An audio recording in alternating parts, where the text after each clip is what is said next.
Good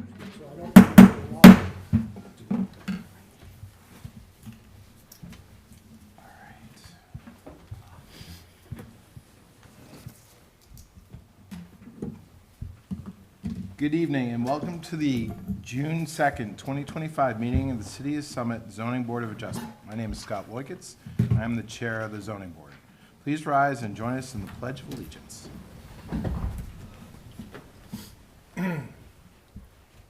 I pledge allegiance to the flag of the United States of America and to the republic for which it stands, one nation, under God, indivisible, with liberty and justice for all.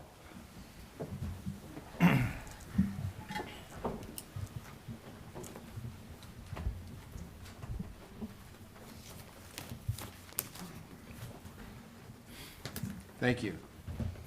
In accordance with New Jersey Statute 10:4-10, adequate notice of this special meeting has been provided to newspaper record, been posted here in City Hall. This meeting is a judicial proceeding. Any questions or comments must be limited to the issues that are relevant to what the board may legally consider in reaching a decision, and decorum appropriate to a judicial hearing must be maintained at all times. For the benefit of the interested public, this meeting is being live streamed on the city's YouTube page, also broadcast on Summit's government channels, which is Comcast Channel 34 and Verizon Channel 30. A transcript of this meeting is also being taken using video and audio, so we need all speakers to utilize one of the microphones in the room. Please note that there are fire exits to my right, your left, and the back of the room where you entered. The city has a listening system to assist the hearing impaired. If anyone needs hearing assistance, please obtain the system at the dais and return it thereafter. Jessica, can you please call the roll? Vice Chair Zahn? Here. Mr. Yuko? Here. Mr. Millay? Here. Mr. Nelson? Here. Mr. Kieran is excused. Ms. Chifo? Here. Mr. Feskins is excused. Mr. Chanchuli? Here. Mr. Nearing? Here. And Chairman Loikitz. Here. Andy Ball is the zoning board's attorney. Mr. Ball advises the board members on matters of law and is the key interface with the applicant's attorney. Mr. Ball does not vote on these applications. Jessica Sands is our city employee and is our zoning board secretary. Our board secretary works with the applicants in preparing their applications, planning our agendas, and keeping our meeting minutes. The board secretary also does not vote on the applications. Also present are experts who are hired on an annual basis by the board to provide input. Tonight, we have Marie Raffet from Collier's Engineering and also Ed Snikas from Burgess Associates, our board planners. These experts are seated at the table to the right of the board and the public's left. They also do not vote on these applications. Our board consists of 7 regular members and up to 4 alternates. All members can participate in the hearings tonight, but a maximum of 7 can vote. Most applications require a simple majority to be approved. Before we enter into executive session to vote on the application, you will be advised of how many votes are required. Each case will begin with the applicants or their attorney giving an overview of the application process to date and the variances that are required. We then hear from any additional expert witnesses the applicant may have to help explain the application and why the variances are needed. The board experts, followed then by the board members themselves, may ask questions of the applicant, their attorney, or their expert witnesses. Due to recent cases running excessively long, we strongly encourage applicants and their experts to give brief and concise testimony so that we may get to as many cases as possible in a given evening. Once the board members and the board professionals have completed their questioning, the public will have an opportunity to ask questions. This is not the time to tell us what you think about the case. The opportunity comes at the end of the hearing. Please be careful as how you phrase your questions. They should not proceed with a statement about the case, but should be a direct question to the witness. Also, before you ask your questions, please clearly state your name, spell your last name, and provide your address. It's important that our court reporter be able to keep a clear and accurate public record. After all witnesses have been heard, members of the audience then have a second opportunity to speak. At that time, you may express your opinion, positive or negative, about the application. Then the public hearing is closed and we enter into executive session. This is where board members discuss the case and then vote. You will be able to listen in to our executive session, but normally not be able to participate. I ask that each applicant and their attorney, if present, come up and give a brief synopsis of anticipated testimony tonight, including the number of witnesses and whether or not they think they can finish their presentation within 30 minutes. Before we get to that though, I just want to make a little announcement that our dear colleague and friend Joe Steiner has decided to retire from the zoning board. I have to say that Joe was a great positive influence on me. He was a tremendous chairman for the zoning board. He has contributed much beyond the zoning board to the city of Summit, and his presence will absolutely be missed. I'm sure we'll put together a declaration and read it into the record in a future meeting. But I just wanted to say thank you to Joe for all his tremendous service and all the help that he gave us. Second that. Thank you. All right. So with that, can we have? Mr. Chairman, before yes, we get to Andy, those please. matters, I know we had a request to carry 6 Llewellyn. It's item number 3 on the agenda that we should probably dispose of first. All right, let's do it.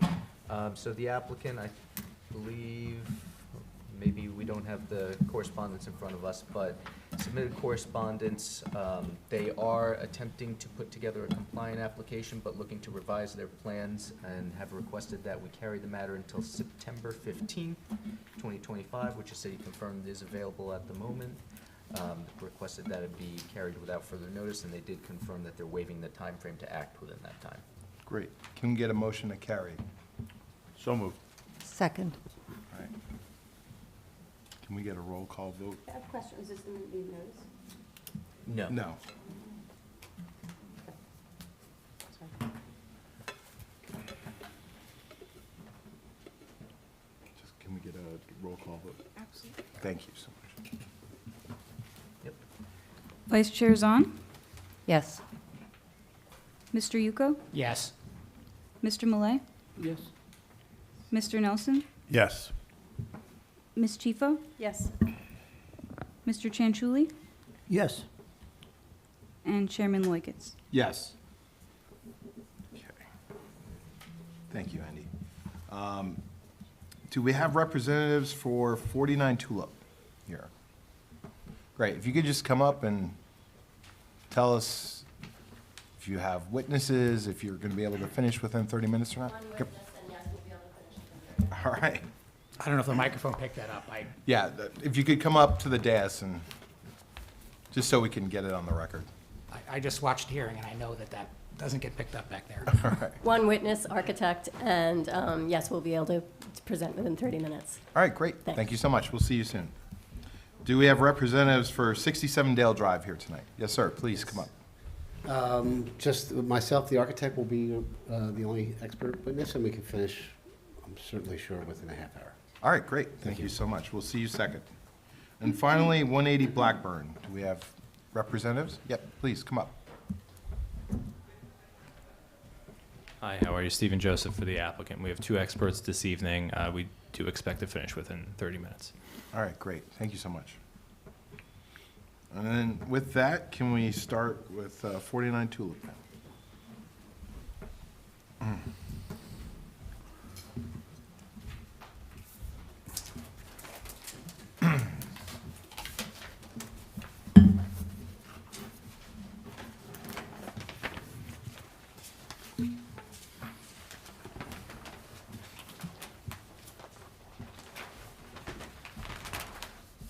And while we're getting set up here, I can swear in the applicant if, no problem. If you could raise your right hand. Do you swear from the testimony you're about to give in this matter is the truth, the whole truth, nothing but the truth? I do. And please state your name, spell your last name. Christine Miller, M-I-L-L-E-R. Thank you. Please proceed. Do you want to swear me in as well? If we'll, are we starting with the applicant to hear some background, and then we'll get to you right after that? I purchased this home in August of 2022, moving from a larger home in Summit, which I also renovated on Beechwood Road. I wanted to stay in Summit where my kids grew up, and I love the neighborhood for the walkability to the center of town and also to the proximity of the train, since I do commute into New York City regularly. My kids return frequently to visit, and I have family in the area, so I didn't want to move elsewhere. After living in the home for a while now, I really love the neighborhood and the house, but the house is a little tired and needs updating and improving. The main issue is the bedroom over the garage not being connected to the main house, which is a real issue when my grown kids come to visit. Also, the lack of a true primary suite with ensuite bathroom and closet space has also been problematic. In addition, creating a proper entry so you don't walk directly into the family room is a high priority for me.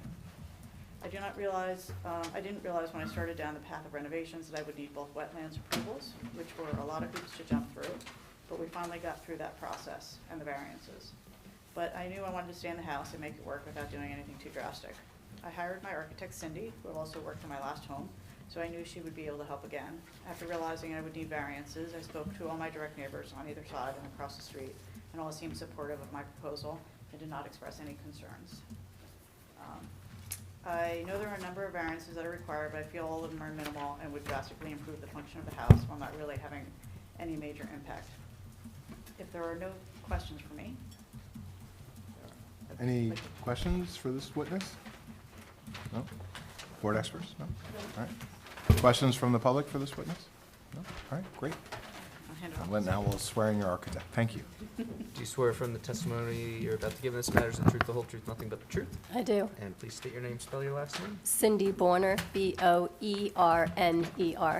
Thank you, and I know you've appeared before us a number of times. Any Yes. changes to your credentials since the last time you were here? No. I imagine we'll accept you back once again. Thank you. Absolutely. Welcome back. Thank you. I have a handout that I'll be referring to later, and I'll ask you guys to kind of share.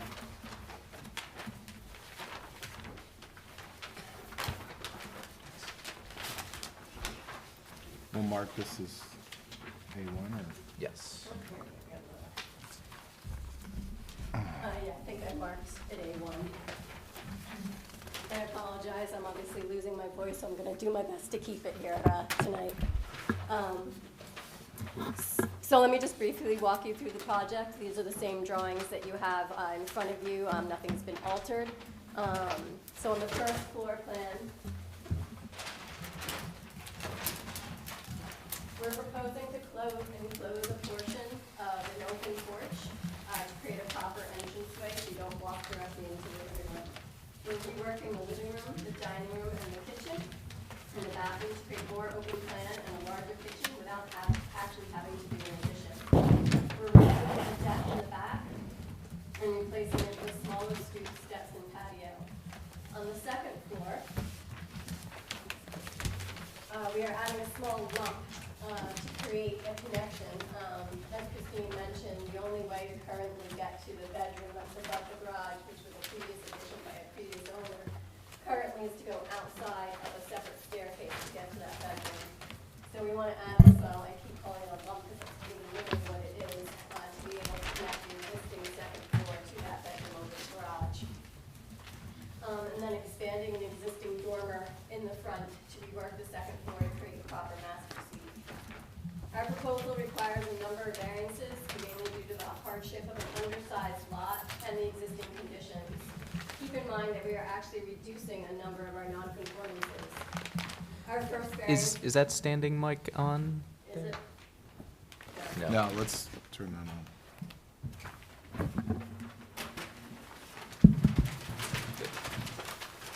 Our first is for rear yard setback. It's 28.8 feet proposed versus 40 feet required and 19.5 feet existing. Again, this is for that small lump that is crucial to internally connect the second floor. As mentioned, currently you have to go outside and up a separate staircase to access the bedroom over the garage. Obviously not ideal. Our second variance is for rear yard setback for the patio. 18.4 feet proposed versus 30 feet required, and 19.5 existing to the deck and 14.9 feet to the existing steps.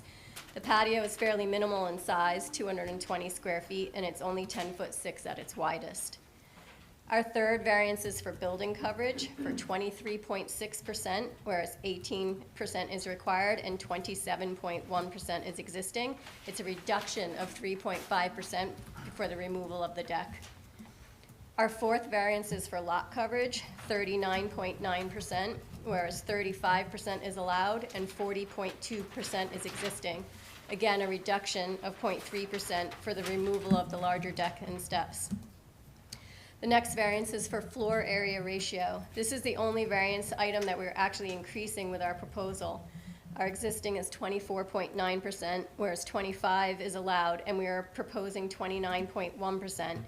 It should be noted that our increase creates very little actual visual bulk, which is the purpose of an FAR requirement to control the impact of bulk. If you take a look at the handout that I gave you, you can see that basically all we're doing is enclosing an existing front porch. So there's already a floor, there's already a roof there, we're just creating walls. Again, very minimal visual impact. In addition, the dormer at the front, again, expanding that, creating about 200 square feet enlargement for that dormer. Again, very minimal impact. It's not like it's a 200 square foot box that we're adding. And if you're looking at the streetscape on that same handout, you can see the neighboring homes. Our home is by far the smallest bulk-wise. All the neighboring houses, except for one ranch, are a full 2 stories, with ours being a cape. Filling in the front porch and expanding the dormers indicated in red will do very little to change that feeling. And lastly, our last variance is for the roof pitch variance, for a roof pitch being less than 6 and 12 for a majority of the roof area. This is a cape, which is pretty typical to have dormers in the roof lines to create living space. It's not inconsistent with the style of the home.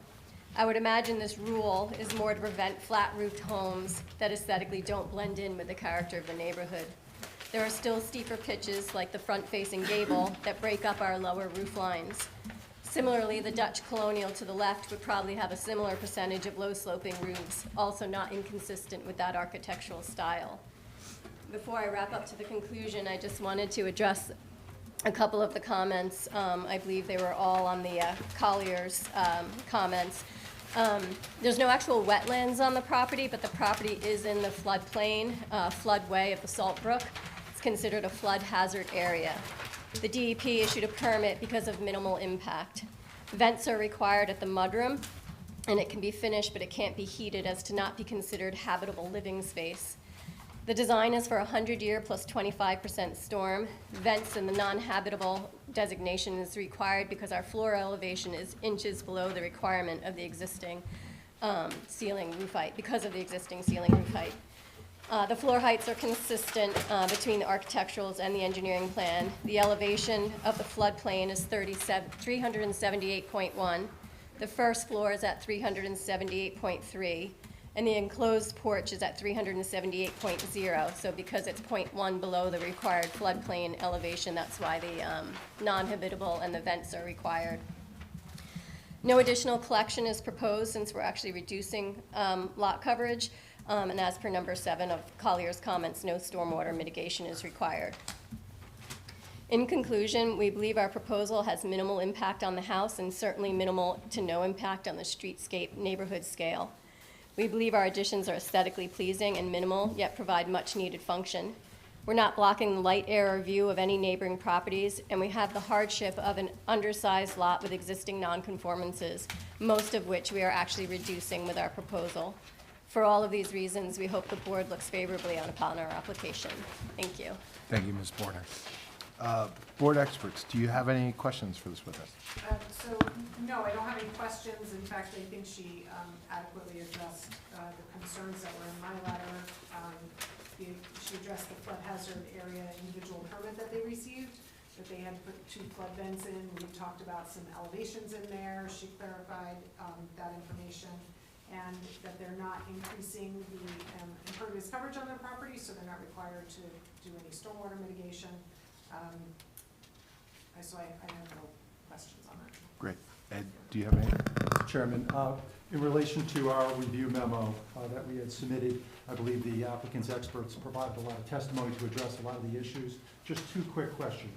The expansion into the front porch for that front entrance area, you're still maintaining a portion of the front porch, Correct. So you're still maintaining the character and quality of that portion? Yeah, so the left half will still be an open porch, and the right half will be enclosed as an entranceway.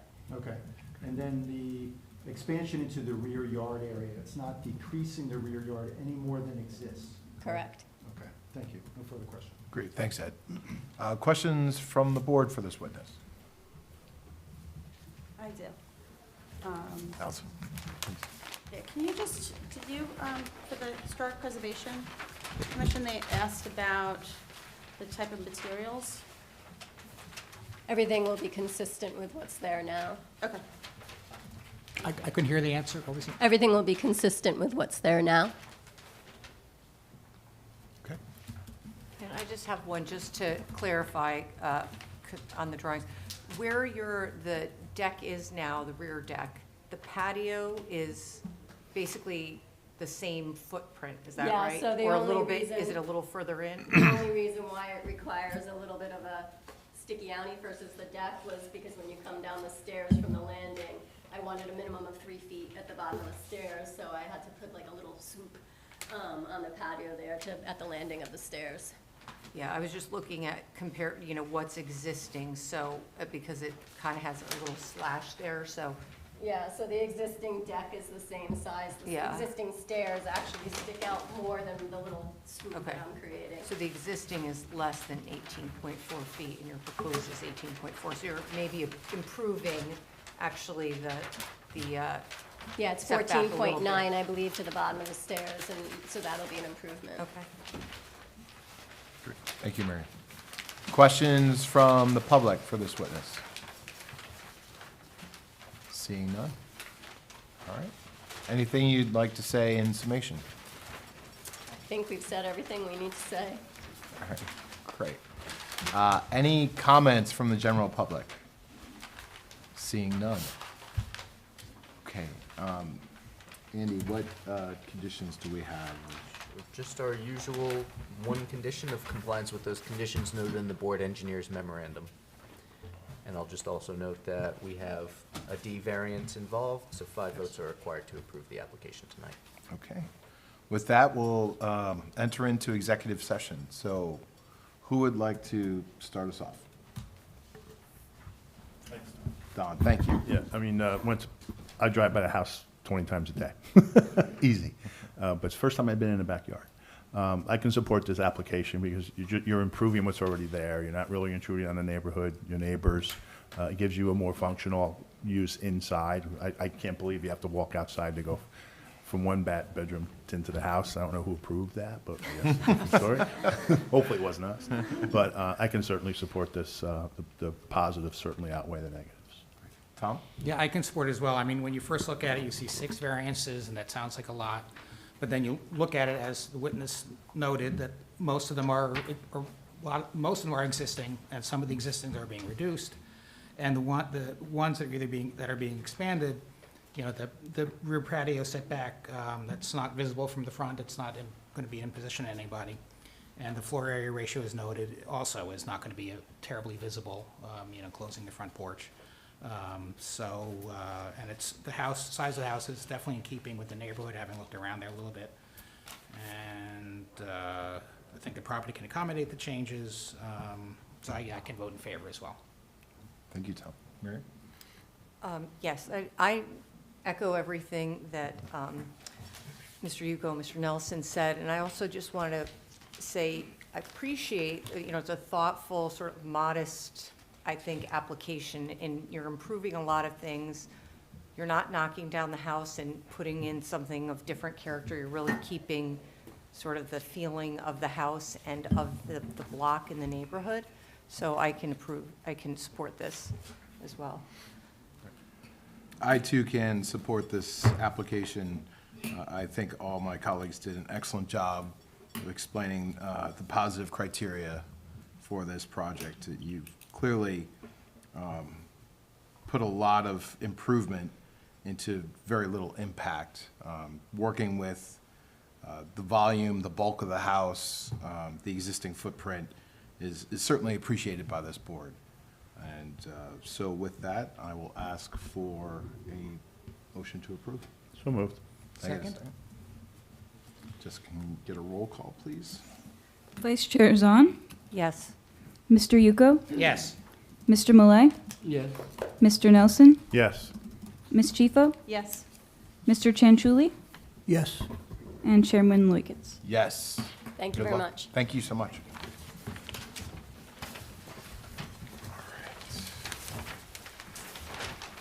With that, we'll move to 67 Dale Drive. That's just the bid.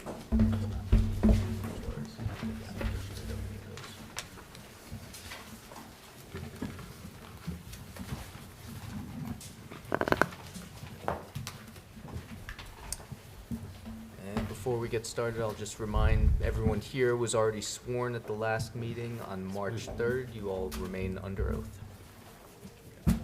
Welcome back. Thank you for having us. Please proceed. I guess as a result of our meeting in March, we were asked to do some homework, which we didn't have that information when we were questioned about, primarily the lot drainage.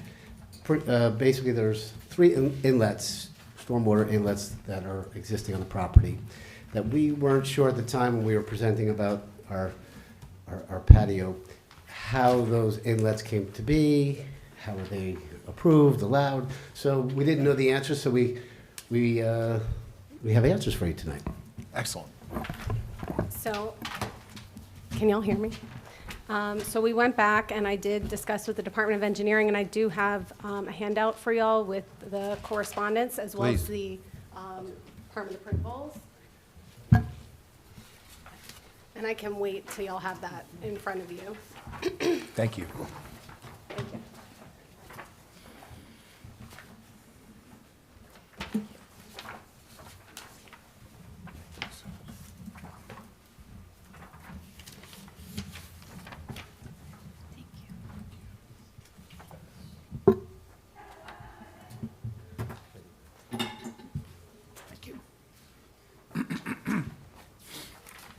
So if memory serves correct, we were looking just to confirm that all the connections to the stormwater drain that runs along the rear of our property were appropriately permitted per the town and run through the engineering department.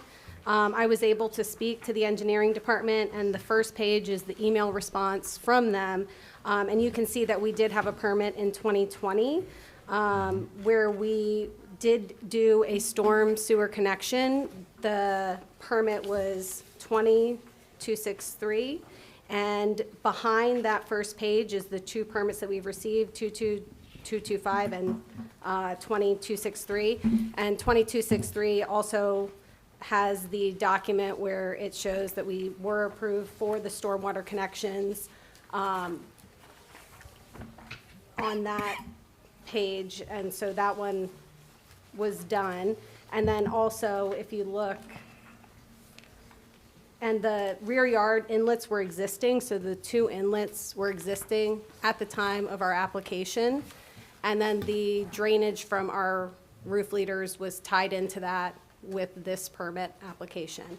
When we did 2225, the second permit for the work that we are here, this is our current open permit.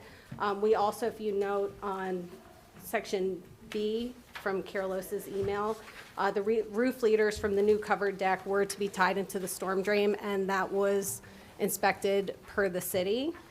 I think last time there was a question about the 3rd inlet that was in our yard. And at the end of this email, you'll see that I did speak with engineering. That is included now in our current open permit, and the appropriate fees were paid, and engineering has approved that 3rd inlet. I think we're going to confer upon you an honorary civil engineering degree, so congratulations. There was a lot, I knew we had spoken to the engineering department Yes. about these tie-ins, but everything is appropriately permitted that is currently existing on our property. And I'll just note, we're going to mark this packet, the entire set of correspondence, as A2, because we had A1 at the last hearing. Great, Thank you. thank you. And I would just like to note that, again, we have a very, very, very shallow lot because of the existing orientation of the house on the lot. And because of so that forces, let's say, maybe a C1 variance, but certainly we were approved for a patio that during construction, it got bigger than it was supposed to, and so that's why we're here to seek that, I guess, your forgiveness and to maybe say that it's okay. We're not happy, but it's okay, and for the same reasons, which is, yes, it's a shallow lot, and to get a patio that kind of feels right and works well, that we would request that extra rear yard setback variance. But what's also very interesting is the topography of, there's no negative impact to the neighbors as a result of this, because the neighbors in the rear drop off quite a bit. I'd like to, this was an exhibit I had supplied last time in March. Same thing, I hadn't altered anything since then, but just to show you again how the patio sits in the backyard and how the rear yard neighbors who would potentially be impacted or not impacted because of the significant drop-off in grade from the two, and then we're nicely screened to the neighbor to the right, and that there's very minimal impact or no negative impact by certainly allowing us to keep the patio. There was some conversation last time that we went over, and there'd be maybe an opportunity to, we've documented what's existing, and we found like 138 square feet of patio that we could reduce to help with the numbers. Of course, there was a conversation, well, what is that? Does that do anything? And the answer is no, but of course it makes the numbers less. So that's still, I guess, an option.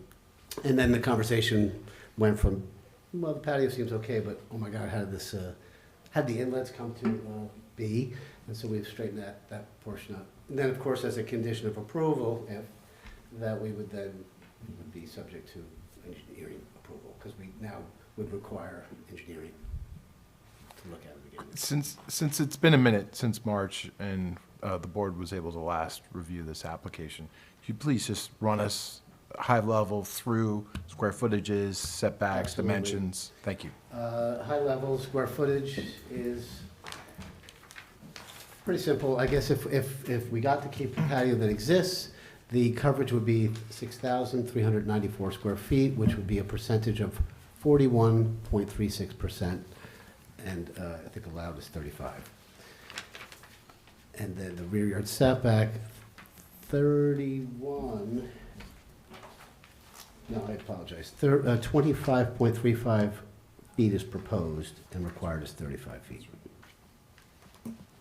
So that's like a 9.6 foot violation to allow the patio to be.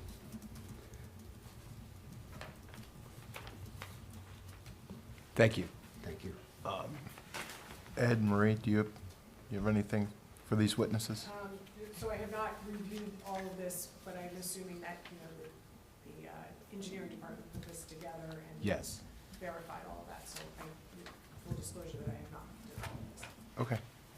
Just some points of clarification. It seems that you're then offering an option between the reducing it by 138 square feet to 40.46, correct?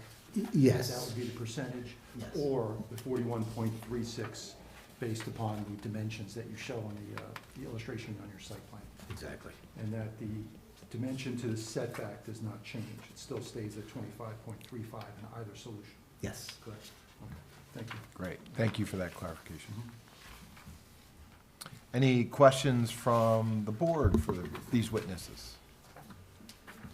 I'm a little confused here. So the three connections to the stormwater system were prior to No, the deck, so, the patio? The two big ones in the back that run along the rear of the property were existing. So if Okay. you look at his email, basically, it states that those rear yard inlets were existing features by the time, and we did raise them to make them flush with the grade when we did grading for that. Mhm.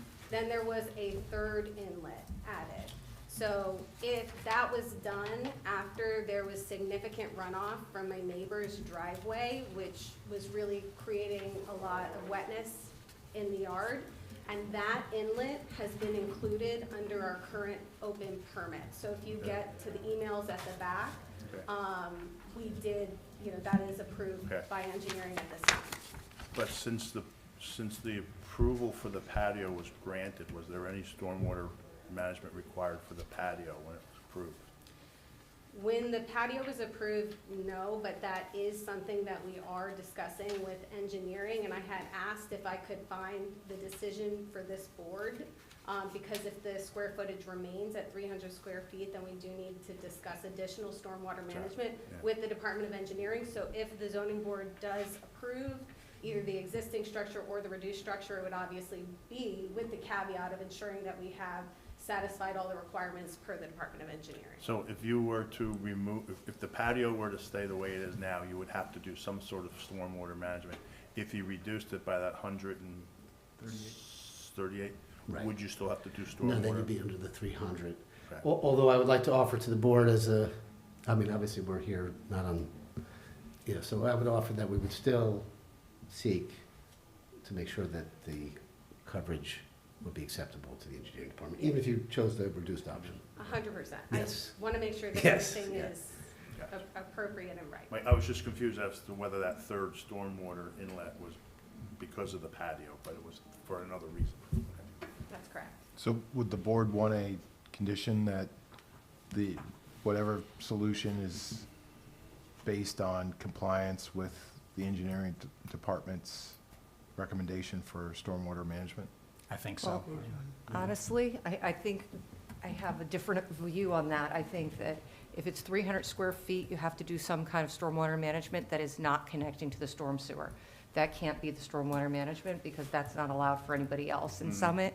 You don't just get to it's convenient that there are inlets in your backyard, but that's not typically how you would manage the 300 square feet of runoff. So I think it has to be, yes, engineering has to prove it, but it has to be management, not discharge to, otherwise they're not sort of doing what we're asking everybody else in Summit to do in terms of Yeah. how, a dry well or whatever. So that this may be semantics. Would the city approve it if it were not going in?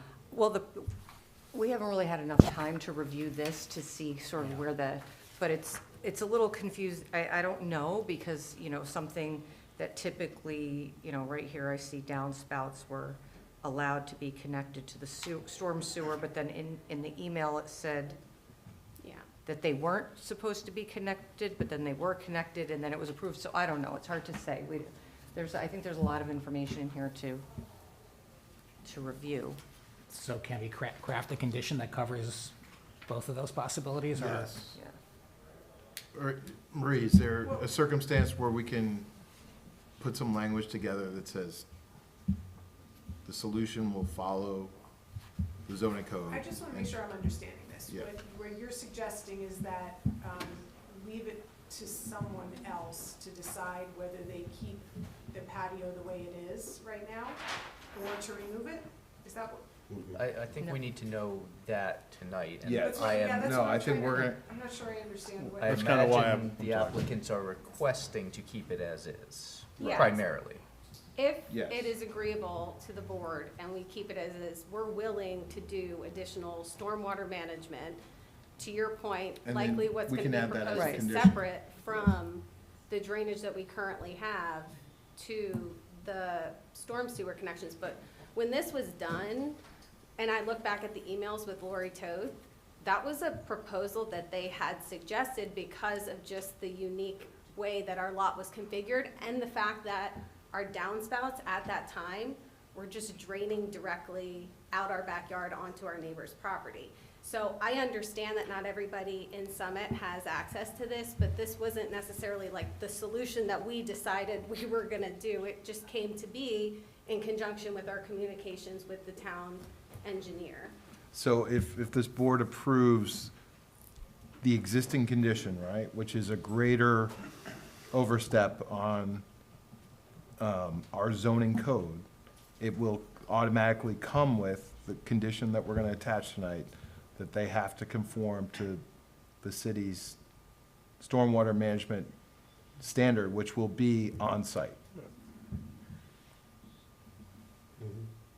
right?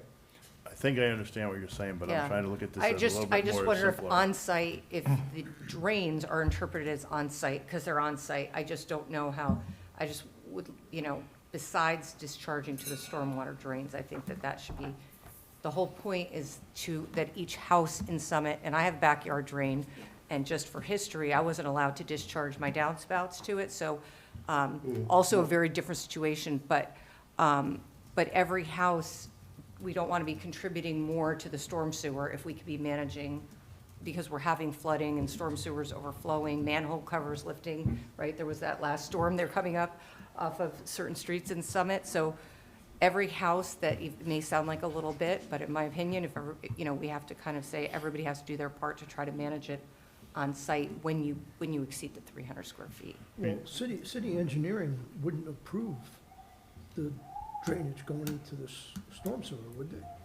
They already I don't did. think They they would did. approve They that. did. Well, supposedly they did. They encouraged us to, Yeah. they told us. I mean, it's the topography of the lot. That's a lot to, I mean, they would never be able to drain to the street with gravity. It's impossible Correct. from the That's back. correct.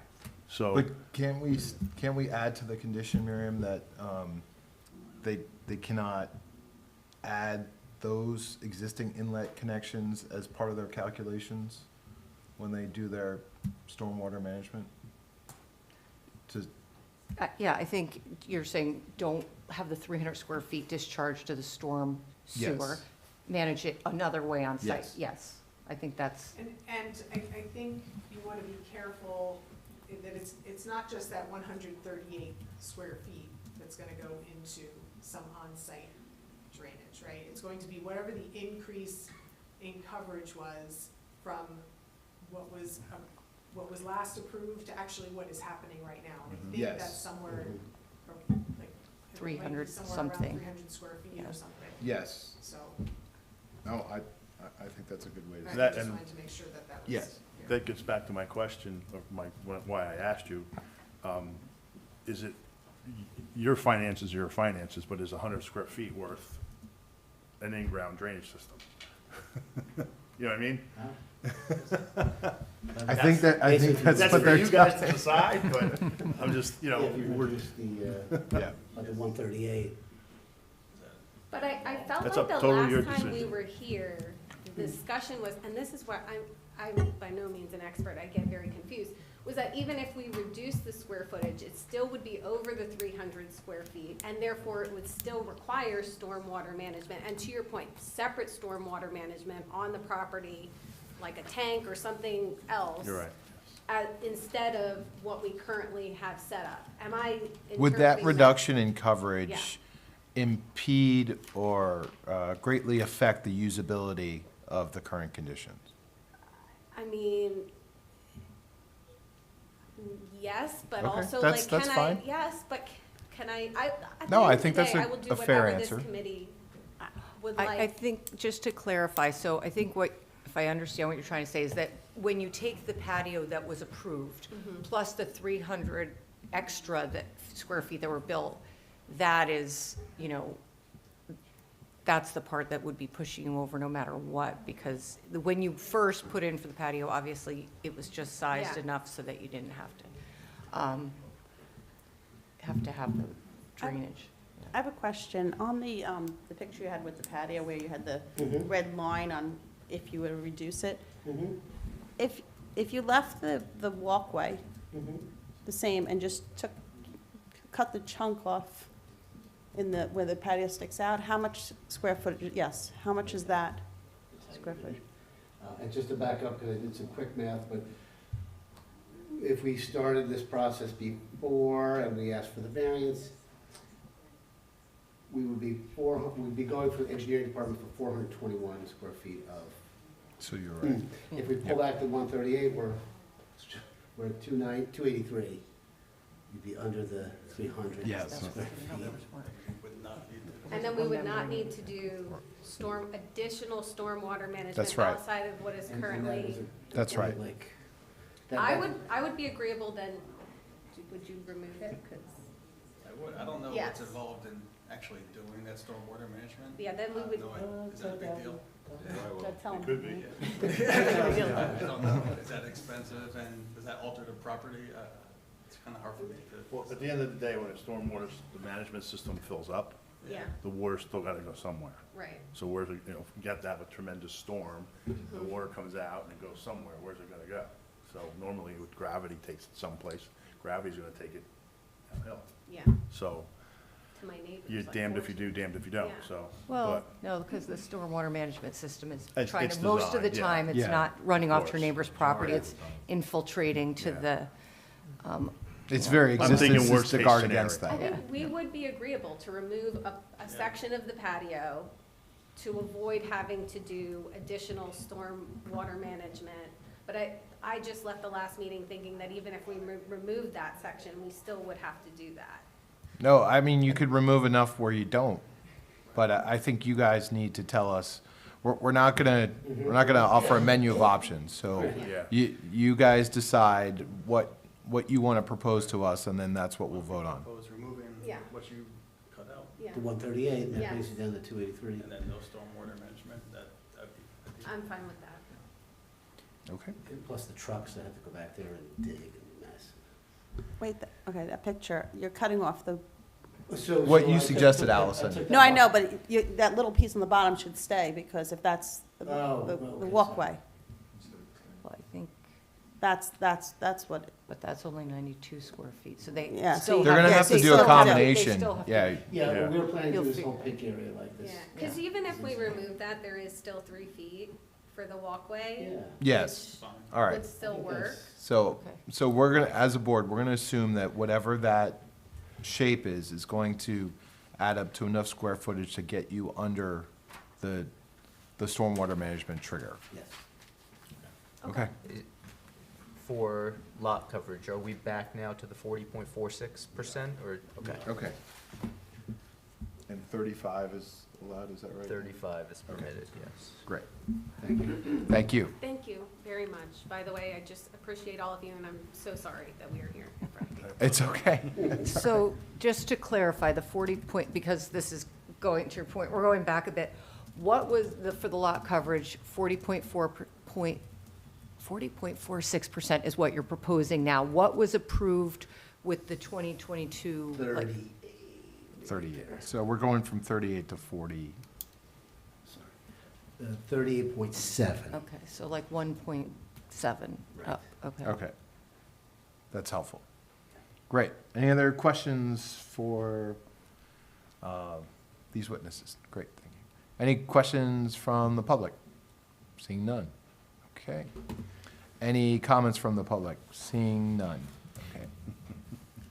Andy, could you read off that mess I made of the conditions, please? Well, Thank you. unfortunately, we just cleaned up by deleting a couple at the end. there. Okay. So we only have 2 conditions left. One is our usual compliance with the conditions noted in the board engineer's memorandum. Second is that the board shall retain drainage jurisdiction for a period of 2 years after adoption of the resolution. We previously talked about getting confirmation that all the permits have been obtained for the inlets, but that has been submitted, so we're striking that prior discussed condition. And we do not need a stormwater management plan since we are under the coverage involved. Right. Does removing the 138 square feet have to be one of the conditions, or? I was how just does going to ask that, because I wasn't sure I followed all the math. So they're removing 138, and that gets it down to 283 or something like that, Well, you said? that is the application, am I not? Well, Yes. okay. So application is for the 40.46, which involves the removal, so Okay. we're okay with that. That We got don't need further confusing, which we- conditions. We only have C variances for this application, so 4 out of 7 votes are required to approve. Great. Thank you, Andy. So with that, we will now enter into executive session. Who would like to begin? All right, don't all jump up at once. I'll start. Thank you, Tom. I can approve, yeah, I can support this application, thanks to the homeowners' cooperation in getting things done. You know, it doesn't hinder the neighborhood or hinder the neighbors in the neighborhood. The pros definitely outweigh the negatives, so I'm glad we're getting this fixed, so I can support this application. Great, thank you, Tom. Yeah, I mean, I can Mr. support Changeman. it too. I think it's a reasonable compromise, and I think that works. Yes, we would definitely want to thank you guys for accommodating and listening to the board and raising their concerns and addressing those. So we're always very appreciative. And so with that, can we get a motion to approve? So what is this, I moved? Yeah, Moved. Second. all right, great. Jessica, roll call? Vice Chair Zahn, Yes. Mr. Yuko, Yes. Mr. Malay, Mr. Nelson, Yes. Ms. Chifo, yes. Mr. Chanchuli, Yes, and Chairman Liketz. Yes. Good luck. Thank you so much. Thank you all so much. No, thank you. All right. We are breaking land speed records here, team. Anyone need a break before we get into the next? No, I don't, Right, is that an Let's keep, indication of how let's long keep you're the gonna- party Or going. 180 Blackburn Road, welcome, and please proceed. Good evening, Stephen Joseph of Castano Quigley Trami for the applicant. This is 180 Blackburn Road. This is located on the south side of Blackburn Road. The applicants, Robert and Sarah Cavaro, sorry guys, I butchered that, are requesting a C variance for a steep slope disturbance where 1,000 square feet of disturbance is permitted and 3,492 square feet of disturbance is proposed. The disturbance is needed to make the rear yard more usable, and it includes the construction of a multi-tiered retaining wall, substantial landscaping, and a stormwater management system. There are no other variances being requested, no coverage, there's no addition to the house, no other construction associated with the proposal. You are going to hear from a landscaped architect this evening, a civil engineer, and I think you'll find that the proposal is thoughtfully designed to control the existing conditions on site. I do have the original notices. I'm sorry, I don't know if you guys collect the original ones or if you accept what was submitted digitally, the certified mailings. Do you need original? We checked those earlier today. They were I- Do you need I- the original copies, or we're okay with what you received? We're okay with what we received. Okay. I think we're good. Apologize. Thank you. Mr. All right. You want to So call let- your first witness? Yes, please. Let's bring up the landscaped architect. Stephen, if you could come on up.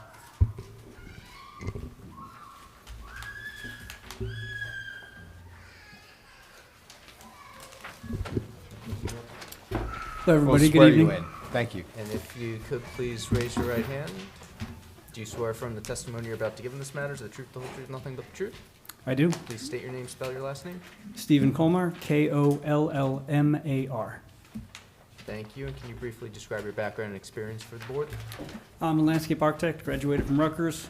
I got my license in 2015. I've been doing residential, I've done commercial landscape designs. I've worked for an engineering firm, 2 different engineering firms, as a matter of fact, and have been in front of boards 3 or 4 times before. And license is in New Jersey, correct? Yes, sir. All right, any questions from the board, or would you like to accept his credentials? We would. Welcome. Please proceed. I even have my license number written down for you in case you ask. All right, let me get this one plugged in. I don't have an HDMI port on this computer. I did not come prepared. We can do this the You wanna do the old-fashioned way? board doesn't mind. No, that works. Thank All you. right, If would you're you going like to put me- it on the easel, just speak into the handheld mic. That's all I'll ask. Okay.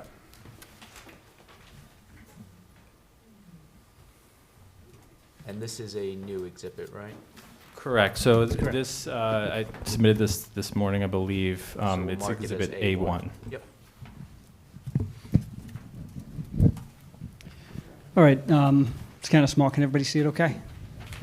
I can walk it around for you if you need me to. than what we have in the packet? It's a landscaping plan. Smaller, yes. So we do have a couple of paper copies that we could pass around as well. if the Yes, board would please. like. Thank you. If it's on the computer, you can put it on the screens. Yeah, actually, you know what? I might have an adapter. Hold on one second. Thank you. That works.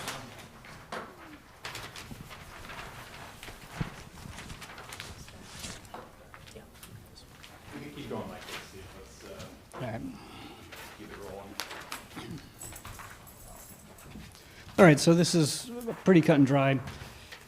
We're doing a terraced wall system in the back to provide ample play space for the client's children, or child, to have some flat area to play on. We're giving them a nice patio to spend time on with the family. And then my role in this was basically the beautification of the property, adding screening to the sides, and just basically updating the property. I used what was consistent with Summit, with the neighbors, in terms of flowering shrubs, plantings. I avoided invasives. And I didn't use any native plantings, but these are all plantings that are consistent with Summit, seen around town, and are known to do well and thrive in this situation. And Steve, there is a small modification to that plan based on our conversation with the neighbors, correct? Yes, that's correct. On the left side of the property line here, this is the road. We are going to lengthen the screen of the cryptomeria to provide additional screening for the neighbors, as they just requested. So is that lengthening reflected in this plan? Or It is you- not, we are adding, to be determined, but 2 or 3 additional in order to screen the neighbor's patio.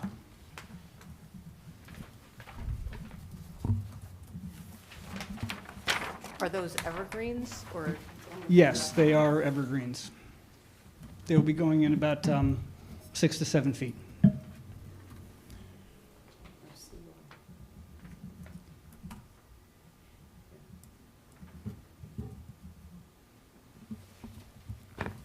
And I'm sure Stephen could go into much more detail on the plantings. The bulk of the testimony is really with the civil engineer this evening, but if there's any.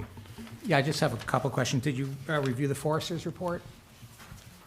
As part of the submission? Yeah. Yes. Okay, so I didn't take a close look at the plans. Is anything happening? He mentions a 21-inch diameter pin oak and an 8-inch diameter wild cherry in the southwest corner of the property that he says are not worth saving. Does this plan anticipate removing those, or? This plan was before that conversation was had. That pin oak is in the back corner of the property right here, and I would agree with that assessment. Okay, and I assume then also he has not seen these plans? No, I do not believe he has, unless.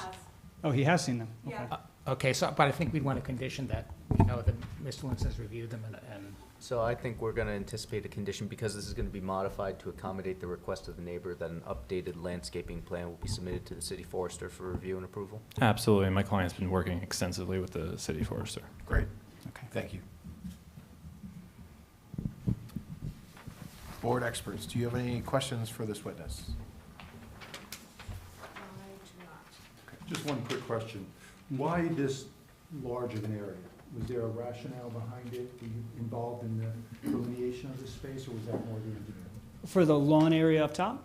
Yeah, the new area that's being added into the slopes. So that's basically just to throw a ball around so kids can play. I mean, it's just a play space. Okay. And you find there's sufficient space around it for planting? Yes, sir. Thanks, Ed. Any questions from the board for this witness? So the height of the retaining wall, is that that's still 3.5 feet, or is that, or below? Is that, That's it. or I don't know, this is an updated plan, so I don't know if any of the heights have changed on the. So this is just a It's just the landscaping landscaping, plan. The right. engineer will testify as to the retaining wall, but it's under the, I think it's the 4-foot requirement. Thank you. Any questions from the public for this witness? Seeing none? Okay, Thank you. thank you. All right, Rudy, why don't you come on up?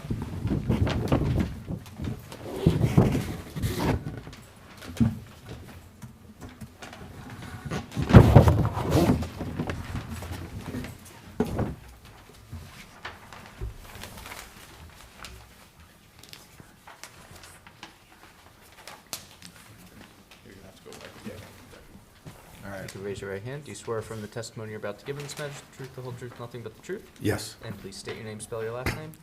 Rudy Holzman, Holzmann. Thank you, and I know you've appeared before us relatively recently. Any changes to your credentials since the last time you were here? Correct, I've been here and all my credentials are in good standing, yes. All right, any questions? Welcome back. Nope. Good. Thank you.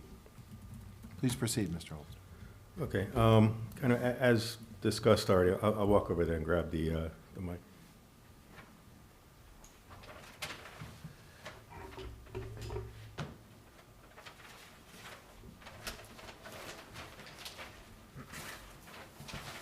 So the patio and landscape plan started to proceed with the review with the city engineering and zoning department. And at that time, I think it was flagged that there might be some steep slopes on the property.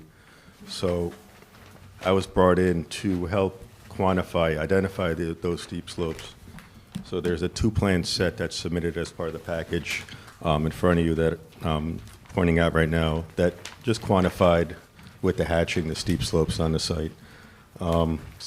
So there's a significant amount, as you could see, and what we're doing is identifying within the dashed area, the 3492 square feet of steep slopes disturbance.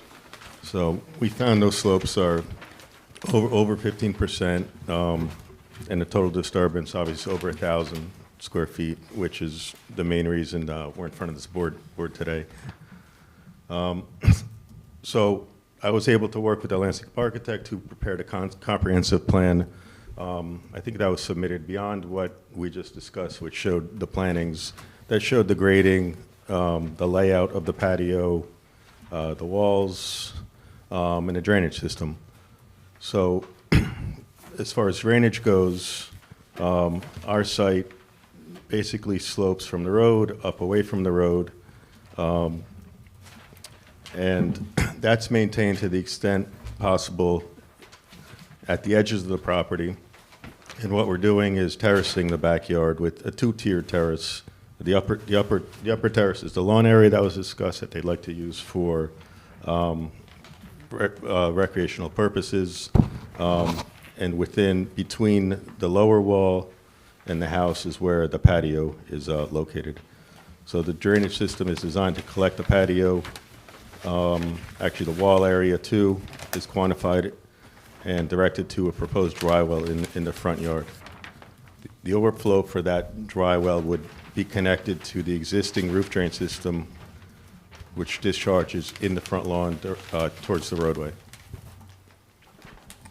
And Rudy, sorry to interrupt, but in our conversations with the neighbor, we did agree to add an additional inlet for the system, correct? Yeah, some concerns were brought up regarding how drainage that seems to be concentrated from some of the bigger recent storms goes across the property and reaches the roadway and other areas. So to accommodate that, I think it's reasonable as part of the system just to add another inlet closer to that area of concern up at the right-hand corner at the bottom of the slope between the walls to help direct some of that drainage, which presumably is from lawn areas, to our system and carry it over to the dry well. And Rudy, in your opinion, what we're proposing is an improvement over the existing conditions of the property? Usually when a property is terraced, and I see the walls are not higher than the adjacent grades at the adjacent properties, a terracing scheme of grading will improve the drainage situation in terms of allowing water to perk into the ground more, as long as we're managing those impervious areas, the proposed impervious areas, which we are. So the existing condition, I'd say, creates a hardship in terms of both use and the existing property, both use and drainage as far as it flowing over and not having the opportunity to recharge in the ground. So yes, I'd characterize the proposed plan as an improvement. Great. And can you just say a couple words on the retaining walls? I know there was a question about that. It's under the that 4-foot limit, correct? Yeah, all the retaining walls are designed below 4 feet. Yes. Mr. Holzman, do you have your cover sheet as part of those boards? Yeah, I have an area map as my Perfect, cover yes. sheet. Yeah. If you could describe to the board where this property sits in relation to the neighborhood, especially the houses on Portland, and whether or not this sits above or below, I think that'll be very helpful. Sure. To get an understanding of the general flow of stormwater Right. in the neighborhood. Thank you. Yeah, Portland is the elevation. Here's in the middle of the sheet is the subject property. Portland is higher up above. Based on my site visit today, I could visually see the property directly behind the applicant. So that elevation is all higher, and that's what we're talking about, addressing some of the drainage that we see at this corner, making sure it doesn't impact the two adjacent properties and managing it in a way that meets the code and from a practical point of view overflows to a stable area to the drainage system at Blackburn roadway.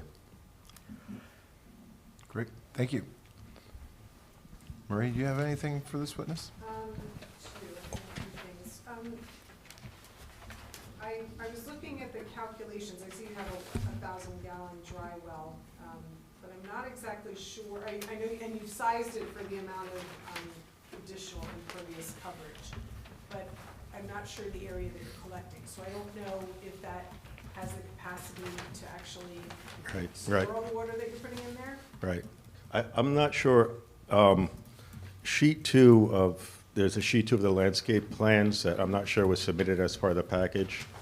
And that has the detail for the dry well. It does, yes. And I think it says in my letter that there wasn't one. All right, and okay. I I saw wasn't here sure. there is one, so. Okay, okay. That may be my Good. mistake when I wrote that letter. You're absolutely right. But the calculation, you're right, there's no specific drainage area Right. noted or quantified or graphically. But, so the drainage area would be the patio, the impervious area for the patio itself, which added that with the walls is the intended impervious drainage area, which is just below the capacity of the dry well calculation. Okay, so, and your lawn inlets are actually in the grass and not in the patio, is that correct? Or are they Correct, yeah. outside? They're in low areas, grade, below the actual patio elevations, and supplemented by also a trench drain for a portion of the patio right at the perimeter. Okay. And could you talk about any filtering that you have within the catch basin? Collect anything that, since it's on the grass, you're gonna get grass clippings in there and leaves and things like that. Could you talk about anything that you have in there to mitigate that? I believe right now they're at NDS. We could specify open bottom, which kind of helps with the filtering, or we could look at maybe a different type of inlet. But for now, for that particular area, that inlet should function okay for that area. But yeah, it's a standard NDS patio inlet. Okay. So how big is the patio area itself?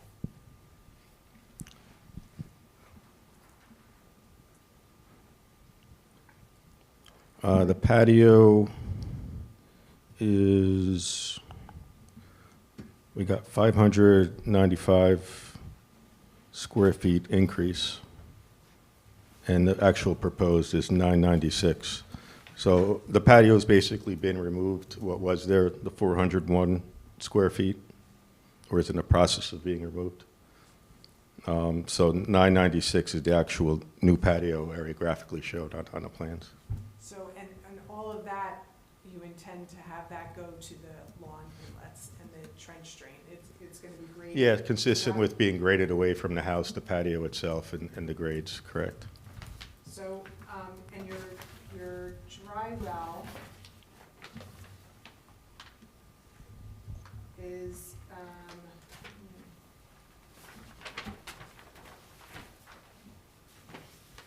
your dry well is taking up how many gallons, or how many square foot of area? Oh, yeah, that's associated with the 813 square feet. And I think you've over-designed it's slightly larger than 813 Correct, square right, feet, correct. I don't know what that difference is. Right, it's a small amount, but yes, correct. I just want to make sure that we're not constantly overloading that seepage pit. And then, you know, the overflow is going into the downspout that is discharging down towards Yeah, the street, right? I agree. And one of the things that would help mitigate that, I think, is the walls themselves, the gravel and perforated pipe behind them, will Yeah. help mitigate the load on that to some extent, yeah. Can I just ask a question to make sure I'm following what you're, because we don't have a current, like a current conditions drawing, or do we? You had mentioned that there were 550 square feet, 595 square feet being added, but there was no patio when I was at the house today. It was just gravel. So it's 990 square feet of patio going to something that's supposed to collect 813 square feet, so it's actually undersized.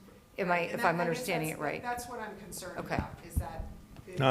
Let me jump in. It's It's the increase, so we're taking credit for the existing patio that's there.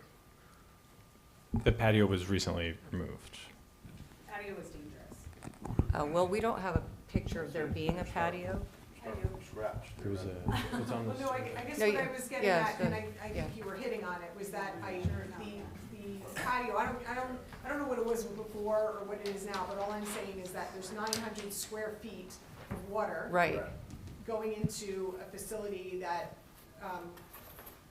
may not take that full Right, amount. right. And I was looking for that number. Yeah, I'm speaking to the code, but yeah, I think that we could adjust and add more volume to accommodate that 996. That would, yeah, that would make me feel better. Yeah. And even if you added a little bit more, because you have some unquantified yard area in the Right. back. And I understand that some of the perforated pipe behind the wall, not all of that is gonna go into the dry well, but, I think that would make me feel more comfortable. Sure, sure. If we could increase the size of that a little bit. We don't have to double it, I don't. Yeah, I think just adding more stone, no, not another structure. I think that will accommodate that concern, sure. I would be satisfied with that. So, Andy, can you get a condition describing? Yes, so we would need an updated stormwater management plan, which the proposed added inlet, that's not on there already, right? Correct, we just agreed to that this Okay. evening. So we would need it to reflect both that new added inlet as well as the additional size to accommodate at least 996 square feet of impervious coverage. Correct. Yep, agreed. And we do have a photo of the patio, but I don't think we need to enter an exhibit for that. Doesn't sound like that's the issue. Okay, great. You'll My- have to, you'll put a soil test in, that would be one of the requirements as Correct. well. I think that was all I had. That's great, thank you, Marie. Ed? Mr. Chairman, just some clarifications on the variance. You're asking for it seemed like in your testimony you were talking more about the hardship of the property, so it'd be more of a C1 variance. The existing lot itself, could you identify how much square foot it has compared to the overall square footage of the property? I think that's something that might help your variance, in the sense that I think on your table on page 2 of 2, you indicate 7,978 square feet of slopes over 15%, That's correct, for the total area of the site, right. and that's just about half of the overall property, correct? Right, so, and it would be more than half of the actual land area, if we took out the house and driveway.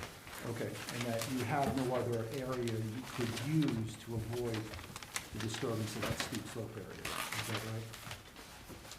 Yeah, correct, the side yards don't provide the area for the anticipated use associated with the terracing.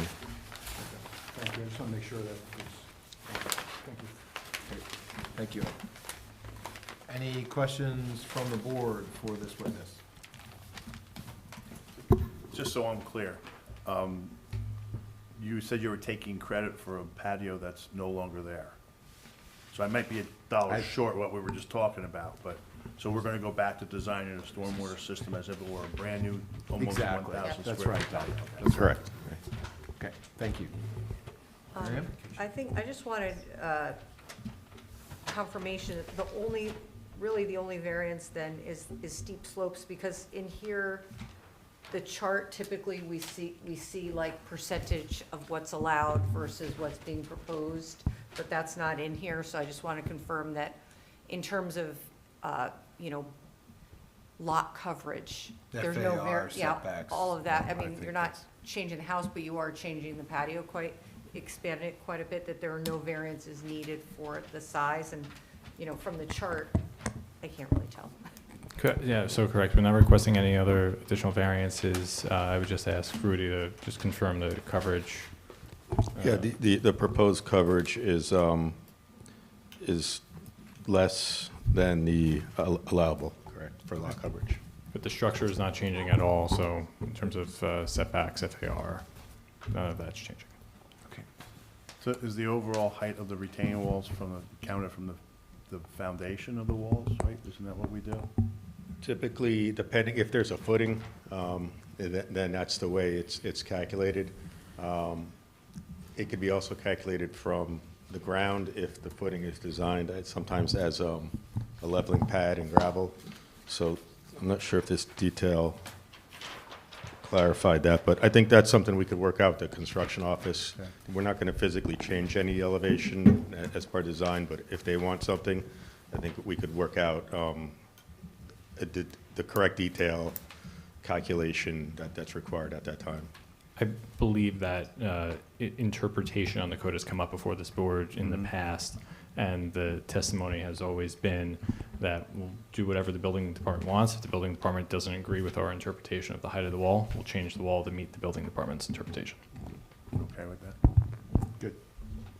Thank you, And Don. just, there's certain parts of the property that are not being terraced. So I would guess that the current water runoff would remain the same after the project's completed. Does that make sense? Am I explaining that For the right? undisturbed areas Yeah. outside of the limited disturbance, yeah, there's no change to that pattern, except maybe an improvement by putting in some of the landscaping along the property. I would expect to see less flow actually going And then larger storms. The perforated pipe behind the retaining walls, that drains to daylight. Is that correct? It drains to, actually, we have that going into our system in this case. Both of them? Okay, Yes. right, we're good, thanks. Thank you, Don. Yeah, I have Tom? a question. I have a question. I don't know if there are any existing water issues in that neighborhood, but in view of the questions we're discussing, should we add a condition retaining jurisdiction for a period of time for this one? Yes. We'll add that. Thank you, Andy. Can do. All right.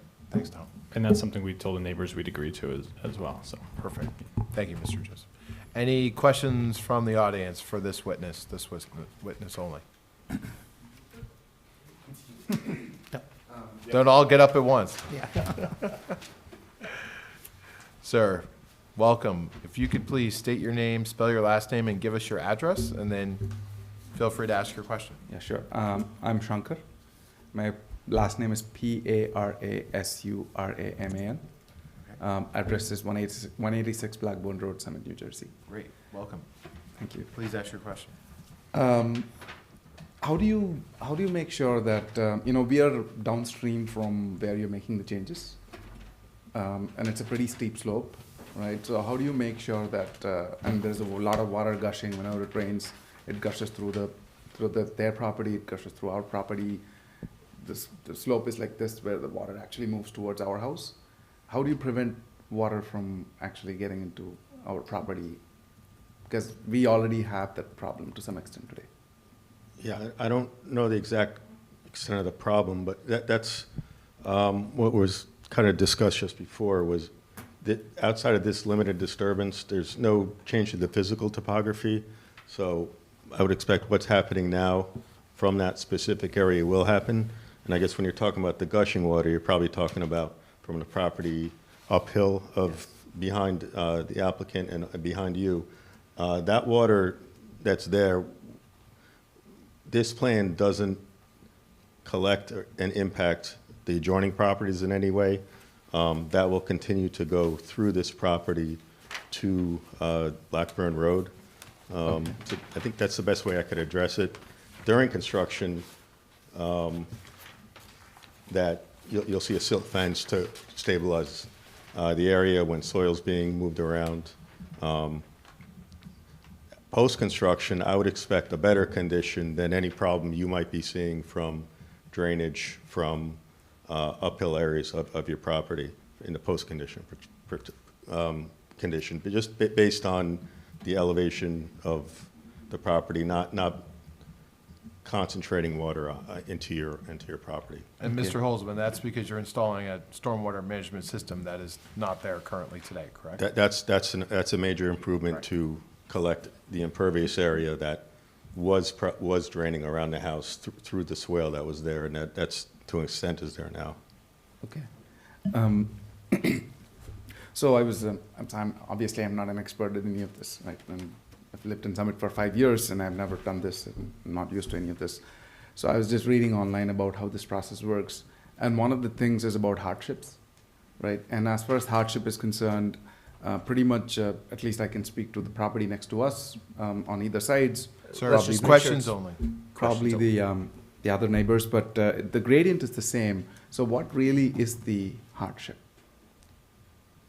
I'm not sure I understood. The grading is the same by that The statement? slope is the same, you know, whether it's our house or neighbors. I think, It's the same, we have the same amount of patio space and whatnot. So what really is the hardship and what warrants such a drastic change to the landscape that kind of supersedes the rules that are laid down by the town normally? the existing topography is the hardship. Hardship for what? The steep slopes themselves are the hardship. Hardship for what? I'm not- Rudy previously testified that it's not just. Sir, into the microphone. Thank you, Mr. Jessup. Yep. I think Rudy previously testified that it's not just the topography on site, but it's the extent to which the steep slopes affect this property as a percentage of the property. I think Rudy has also testified that the new project at the end of the day is going to be a substantial benefit to the area because we're installing a storm management system that hasn't previously existed. Is that accurate, Rudy? Yes, yes. So, sir, in theory, that entire side of the street shares a similar hardship in that they all share similar steep slope conditions. Okay. What sort of guarantees, I would say, do you have? You know, you do the construction and everything works as planned. You know, you expect certain outcomes, but then the outcomes are different. How do we address them? Let's say there is a problem. We are So one seeing of the flooding. things that we already discussed is maintaining stormwater jurisdiction for a period of 2 years. So basically that means if they complete the construction and 2 years within that time frame, you notice an increase in stormwater runoff, you would raise it to the city's attention and they would bring it back to this board to address how to address any of those problems. Okay. All right. All right. Those So are the that's questions. usually how long it takes for us to get a good sense if the system is working as advertised. That's why we have such a long period of jurisdiction. Okay. Thank you. Those are all the questions. All right, thank you so much. Thank you. Anyone else? I don't have questions, just. We'll have yes, we have plenty of time for comments at the end of their testimony. Thank you, sir. We'll be with you shortly. Mr. Joseph, your next witness? That concludes our direct testimony. Okay, great. Do you have a summation? I don't. I think the board has heard everything we need to know to evaluate the project. Okay, great. I have one question. How long have you owned the property? Since April of last year. Thank you. Thank you, Allison.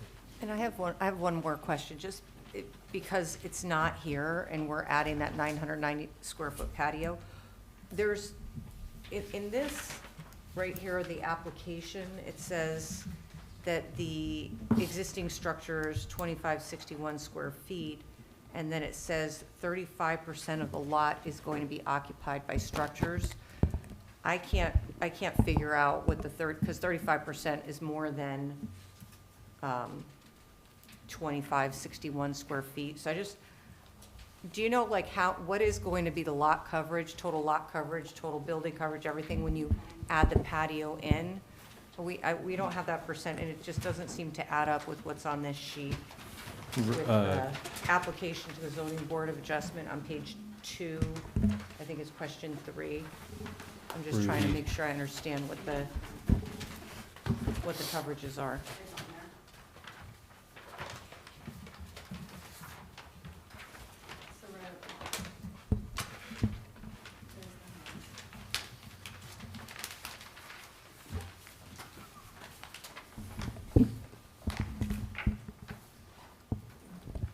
Because that's, So our engineer is going to verify those numbers right okay, now. oh, that's the 5765.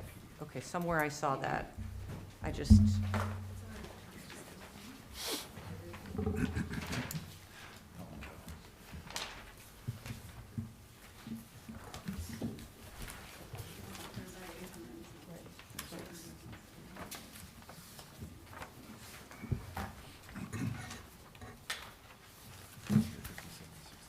saw that number somewhere down on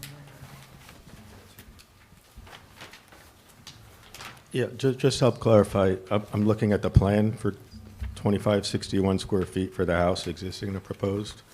But the application, I don't have it directly right now in front of me, but is that the number that might be different? Well, on the application, it says proposed is, let me forget to the page again. Yeah, percentage of lot to be occupied by structures is 35%. So that, Mr. Snikes, that includes the driveway and the patio, that lot percentage when you do the 35%, is that? The structures would mean the building. No, the Okay, so front yeah, building so is- I guess I'm not understanding how it says 35% is occupied. Okay. Maybe that's just, On their maybe that's just an calculation. error on that Yeah. sheet. So Rudy, maybe there's a typo on the application, but are you able to verify the coverage? That's possible that there's a typo in the application itself, right?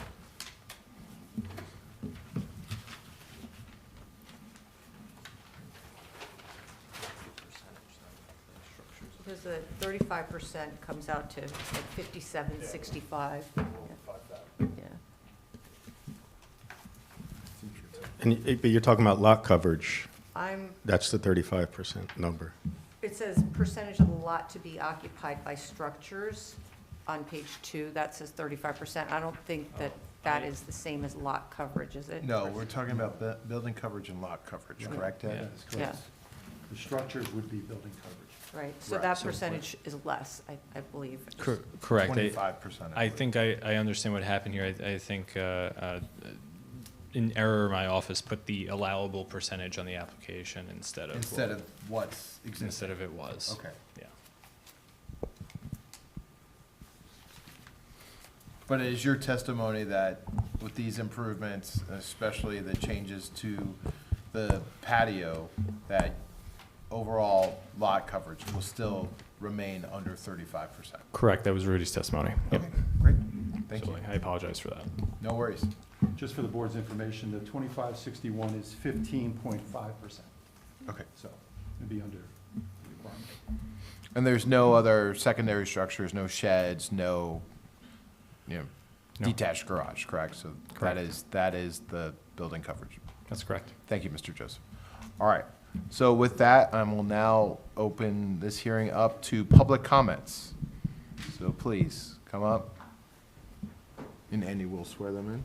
Yep. Great. Hi, Evan J., J-A-Y's last name, 174 Blackburn Road. So my only comment. Let me just swear you in first. of Do you swear course. from the testimony you're about to give in this matter, the truth, the whole truth, nothing but the truth? Yes. Thank you. So regarding a previous comment that you made before, Mr. Chairman, about the water runoff from Portland, because it slopes from Portland down to Blackburn. So Yes. we are currently dealing with a storm management system from a different neighbor that is behind us, where the water, literally in the bad storms that we've been having lately, runs down through our property, sometimes causes us to get water in our garage. So that's just an issue. That's why we're expressing concern here tonight, is that we want to make sure that the storm management system being employed for this new project will prevent either water from the Portland area being redirected towards our house. Because I know that sometimes, even when you disturb soil nearby, that it changes the flow of the water underneath the ground, and it could redirect it. So just wanted to put that on the record. Great. Thank you so much. Appreciate that.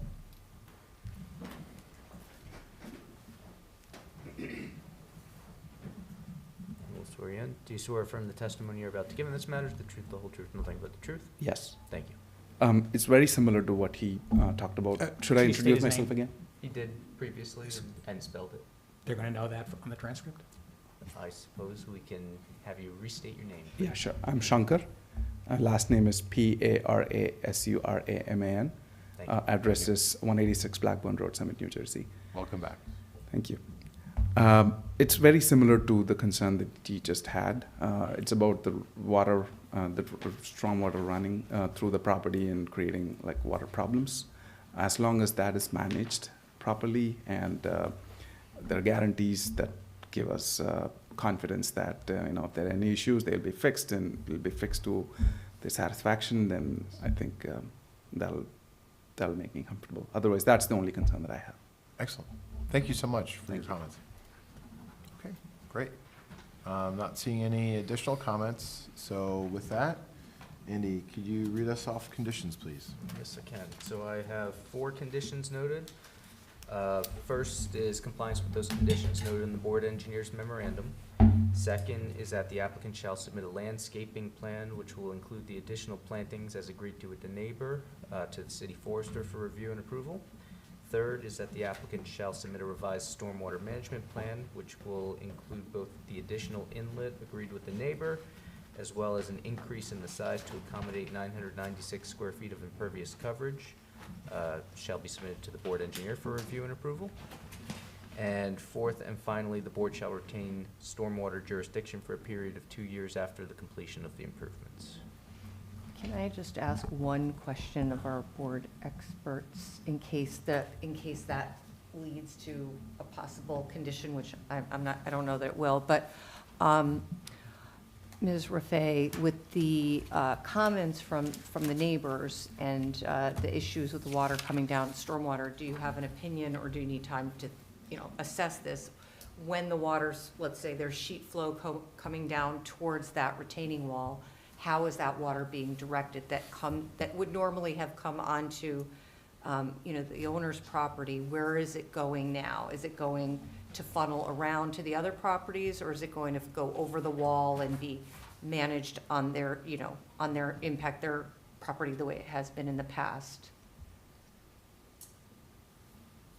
They have reduced steep slopes, so that it appears to me that the velocity of the water coming off of this property will be less. There are, the pipes behind the wall are not for the surface water, obviously, they're for the underground water. I tend to agree with the engineer that this system will be improving the neighborhood, because there's gonna be additional inlets in the yard that'll help collect the water instead of letting it sheet flow down the property. I think it will be an improvement over what's there right now. Thank you. Great, thank you. Mr. Chairman? Yes. Just please. hearing the conditions that were offered before, I know that the applicant indicated that they would be removing 2 of the trees on the property, the one black cherry, I believe it is, and then a pin oak. I would indicate those 2 removals to the forester on any revised plans. It's something I would offer. Not a problem, yep. We'll put that in the Okay. updated landscaping plan. And that came with basically a recommendation from the forester, right? Correct. Not worth saving, I believe. Was this? Something like that. Just wanted to indicate for the. Thank you, Ed, that's great. Thank you. All right, and Andy, since steep slope, I believe, is C variance, is that correct? Yes, it is. 4 votes required to approve. Okay, with that, we will now enter into executive session. Who wants to jump on this? I'll start, yes. Thanks, Don. I like what's going on here. I'm just looking at some of the notes that are on the plan, and I think it's on 2-2, whatever this page is. This plan is not intended to mitigate or remediate existing drainage problems that may exist prior to construction. So we have the professionals telling us that it's going to help it, but right in their plan it says it may not. So that kind of causes me some confusion, some problems. One of the things that troubles me is there are areas of the property that are not being changed as far as elevation is concerned. So when we talk about sheet water running, it's going to run. It may hit these 3 retaining walls, go around, and then continue on. So if their own, I don't know the best way to say this, they wrote this on their plan, that they believe it may not. Maybe that's just a general clause that they put in there to cover their rear ends, but that's causing me a little bit of concern. I do appreciate all they've done for this, and I know that the hardship is the steep slope, and as the chairman mentioned, it's in every property, so we could have this same proposal next week from a neighboring property. Yes. So I'm kind of a little concerned about, are we really doing the best we can to manage all the, I know, I would would hate to put the burden on the house, these homeowners for other neighboring properties, but unfortunately, they opened the can of worms. Well, just keep in mind, you know, the standards they have to meet are that post-development flow cannot exceed pre-development flow. We can't task this applicant with taking Correct. care of stormwater problems for an entire neighborhood, for other properties. They're required to manage it on their property for their stormwater issues. Correct. So just keep that in mind as you're proceeding with deliberations. Thank you for that, Andy. And And we also, have- Don, I wonder too, sorry, Tom. Okay. If it's not a matter of that note referencing the fact that there's minimal work happening in the front of the house that still has steep slope issues as Yeah. well, they're really trying to get a habitable, usable backyard, Yeah, right? And I'm then, struggling with that. I so get that, yeah. they're doing all they're doing a ton of work back there, they're building their stormwater management plan based on the work that they're doing. And so, I don't know Good point. if we want to, I don't know that it's within our rights to ask them to all of a sudden then regrade and reimagine their entire front yard to perhaps Yeah. further That makes sense. increase the Is the that- stormwater sorry, mitigation. That note is for the front yard that you were reading, or? That's just a generic,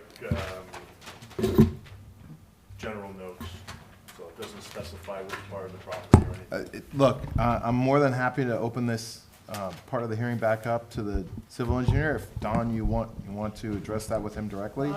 Or we can just continue on with our Well, deliberation? I actually just would like to just echo, the one concern that I have is what happens when it hits the retaining wall? Does it go around the sides? And, you know, I understand that we're managing what's, you know, on the site, created, like, there's a 990 square foot patio, and that water was before on grass, right? So some of that was actually percolating through the ground, some of it was running off. You have to manage the hardscaping, that's no matter what. Even if you didn't put a retaining wall up, you'd have to manage that. So the question is how, that I'm not 100% sure about, is how does that upper retaining wall, does it have impact on the neighbors? That it's going to create flow going outwards that used to go over? And that's, I think, your question, and I have the same question, so So why perhaps, don't yes.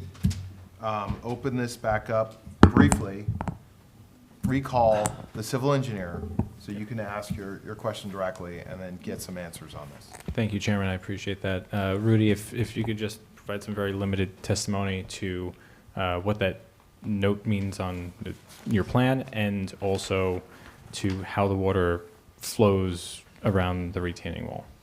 Yes. I'll start with the flow of water. I don't want to actually use the term sheet flow. When I'm talking about off-site drainage, I'm just talking about what's been observed from other properties concentrated in this corner. So that's why we did that inlet.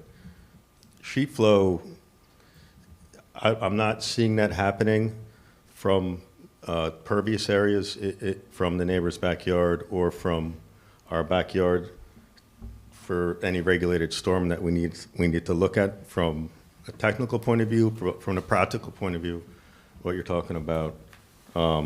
There's landscaping behind the walls that's would prevent a typical rainstorm from flowing over the walls.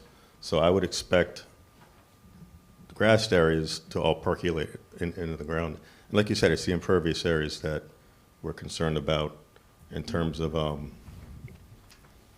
collecting and getting to our drywall system. So, Mr. Holzman, is it your testimony then that the retaining walls that are being built will not push storm water off of this property into neighboring lots? Correct, yeah, Okay, thank you. right, correct. And then secondly, your general note about existing conditions, could you just please enlighten us a little bit? Is that a standard practice, or what you meant by that?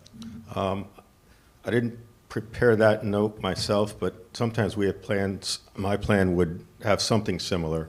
And to explain that would be, really, we're not looking to manage any off-site conditions, but I would always be looking at every plan I get to see any existing problem.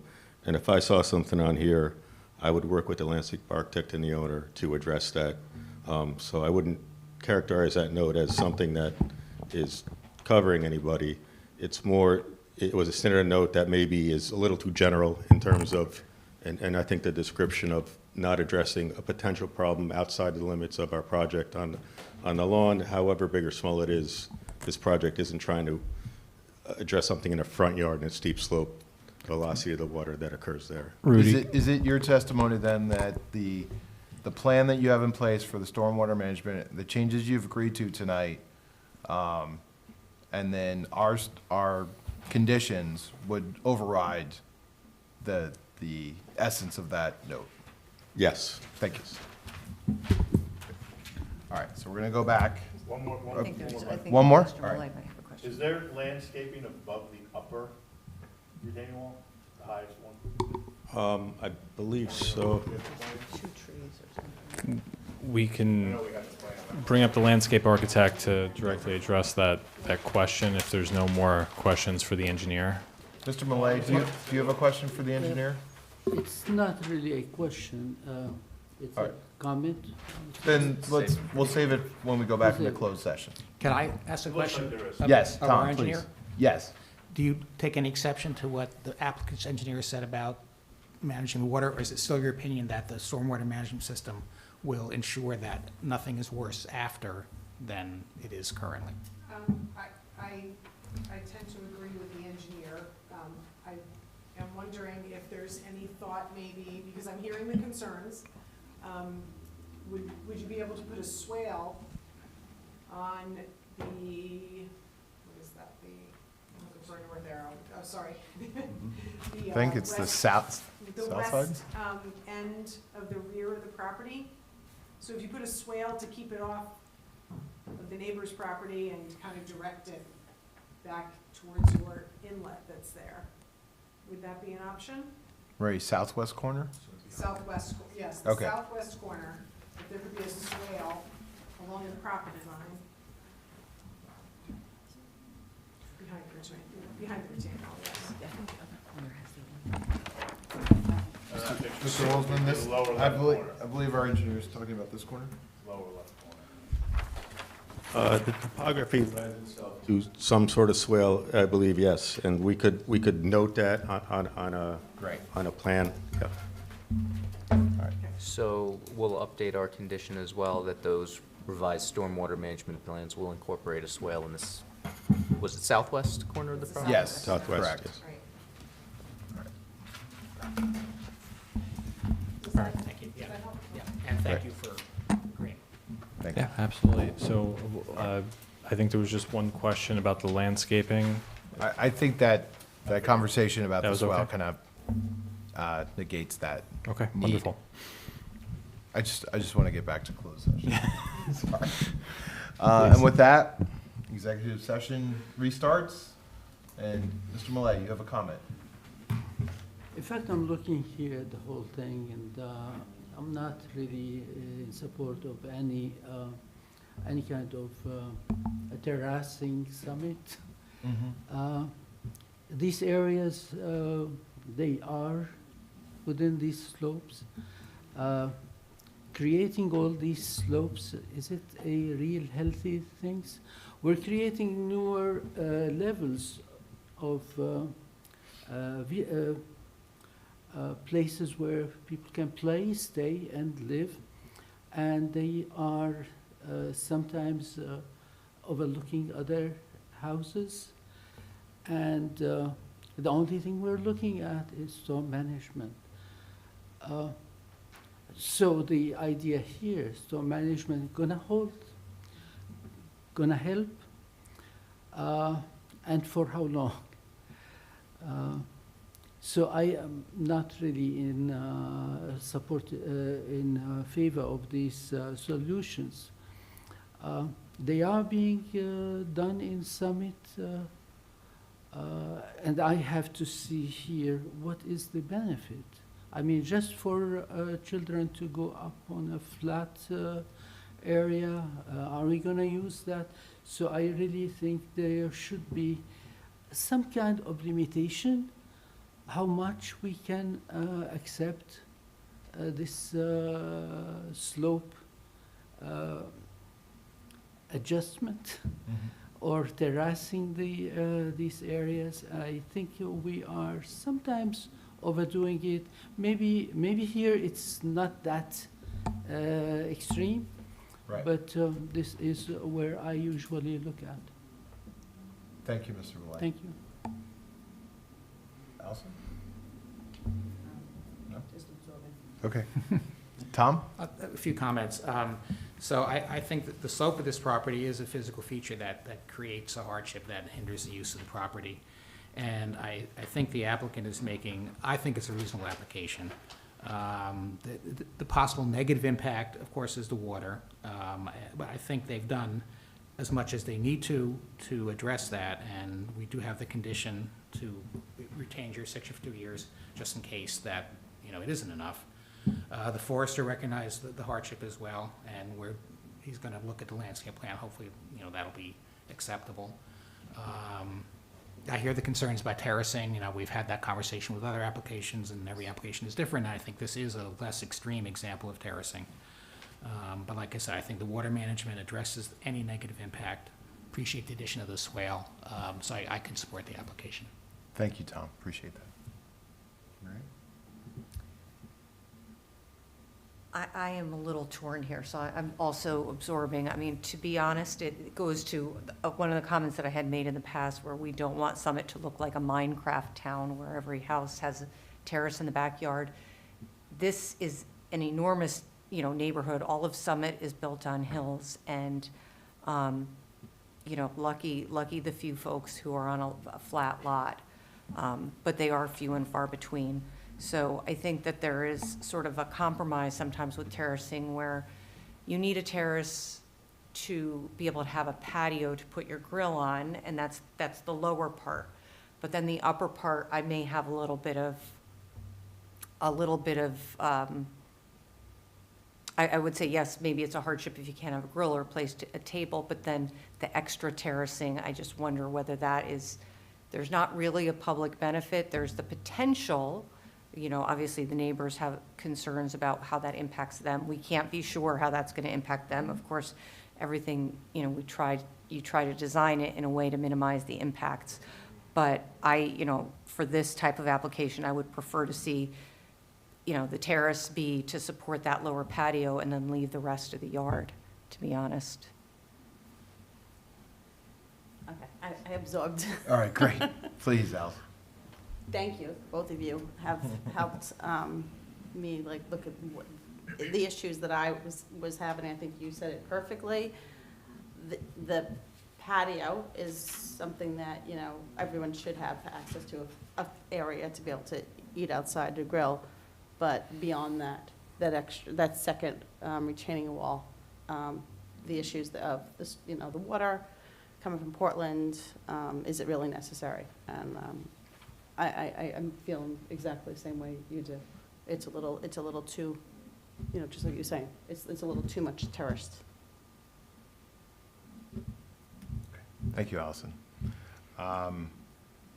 I believe that this is a thoughtful plan.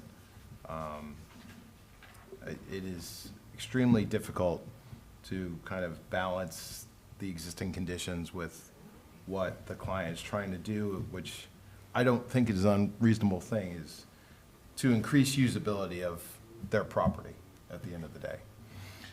This site sits, unlike some of the previous cases, which were very healthy conversations about how much terracing is too much, but considering this one sits low from Portland as to high in those other cases, so it's not looking onto someone's property, they're being looked onto. And it is all in the backyard. So to me, I think that gives them a little more latitude, right? Because it's going to have a minimal impact visually from what the neighbors will experience on the street. And I'm willing to trade this amount of terracing for the obvious benefit that's going to come from what I believe is a very comprehensive storm water management plan. I mean, whether it's the inlets or the dry well or the swale, I think we've done our duty as a board and sort of pressed them into committing to something very comprehensive, and that will, although it's not their responsibility, it will absolutely benefit the neighborhood and the neighbors, because it will reduce the runoff, the flow that goes into the adjoining lots. So with that, I will ask for a motion to approve. I'll move to approve. Can I get a second?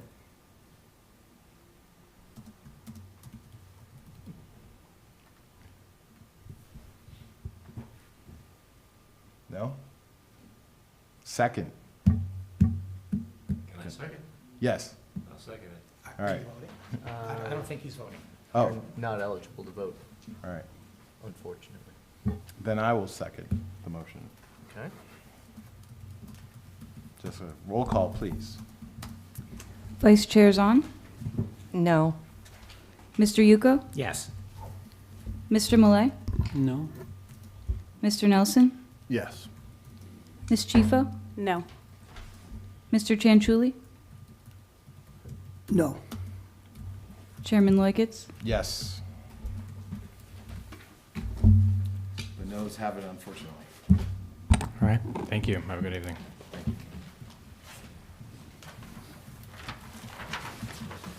So I don't need their exhibits. We got it. We have the landscaping plan. Just one of the copies that was passed.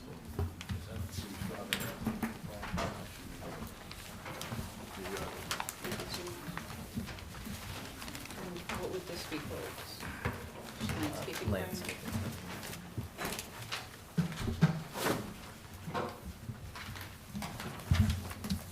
All right. We have some additional business. Jessica. Oh, sorry. Thank you so much. Thank you for that. Our resolutions for memorialization. First, we have 83 West End Avenue, Denise Bonfilio, Block 1403, Lot 17, Zoning Board Application Number 242262. The eligible members to vote are Vice Chair Zahn, Mr. Malay, Mr. Nelson, Mr. Yuko, Ms. Chifo, and Chairman Loiketz. Can I get a motion to approve? So moved. Second. Vice Chair Zahn, Yes. Mr. Malay, Yes. Mr. Nelson, Yes. Mr. Yuko, Yes. Ms. Chifo, Yes. and Chair Loiketz. Yes. The next one is 78 Essex Road, Evert and Ashley Christensen, Block 2305, Lot 15, Zoning Board Application Number 252279. The eligible members to vote are Vice Chair Zahn, Mr. Malay, Mr. Nelson, Ms. Chifo, Mr. Chanchuli, and Chairman Loiketz. Can I get a motion to approve? So moved. Second. Vice Chair Zahn, Yes. Mr. Malay, Yes. Mr. Nelson, Yes. Ms. Chifo, Yes. Mr. Chanchuli, Yes. and Chairman Loiketz. Yes. And then the last one is 31 Hobart Avenue, Matthew and Catherine Medvine, Block 3401, Lot 26, and Zoning Board Application Number 252277. And a motion to approve for this. So moved. Second. Vice Chair Zahn, Yes. Mr. Malay, Yes. Mr. Nelson, Yes. Mr. Yuko, Yes. Ms. Chifo, Yes. and Chairman Loiketz. Yes. And then we also have some minutes. Yes. I think we can do voice vote on those. Okay. So the first minutes that we have are February 3rd. And the eligible members to vote are Mr. Malay, Mr. Nelson, Mr. Chanchuli, Mr. Nearing, and Chairman Loiketz. So moved. Second.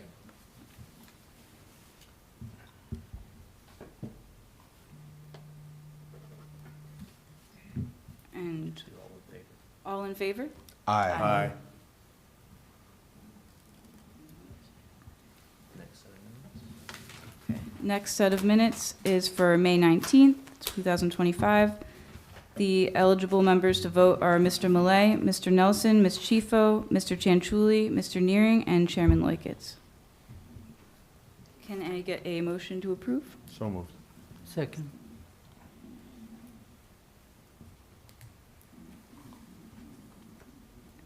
And all in favor? Aye. Great, thank you, Jessica. Can we get a motion to adjourn? I have a question.